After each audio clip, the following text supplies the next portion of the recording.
Хүн болгоны дуртай доллар дээр In God we trust буюу Бурханд бид итгэж найддаг гэсэн үг байдаг. $1 дээр Жорж Вашингтон, $5 дээр Абрахам Линкольн, за $100 дээр Бенджамин Франклин гээд бүх цаг үеийн Христ итгэлд алдартай удирдагчдын хөрөг байдаг.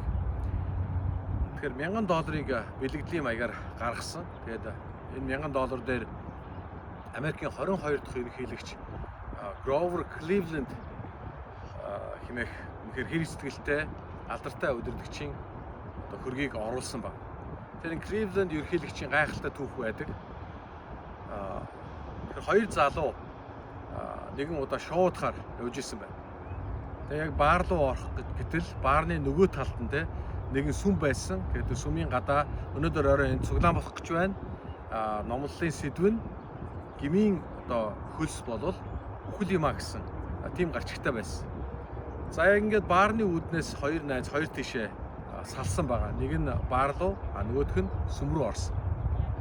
Олон жил өнгөрсөн.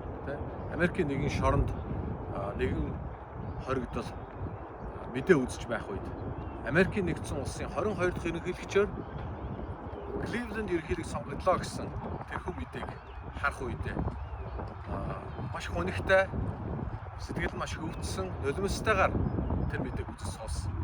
Учир нь олон жилийн өмнө баарны үүднээс салсан тэр хоёр найзын нэг нь ерөнхийлөгч харин нөгөөх нь насаараа ялтай хоригдол болсон ийм түүх байдаг. Миний амьдралын сонголт гэдэг ямар чухал вэ гэдгийг энэ түүх бидэнд харуулж өгч байгаа. Та амьдралдаа олон гайхалтай, олон чухал сонголтыг хийх хэрэгтэй болдог. Тэрний нэг нь үнэхээр цорын ганц амьд Бурханд итгэх. Энэ сонголт бол хамгийн чухал сонголт юм аа. Есүс Христэд итгээрэй.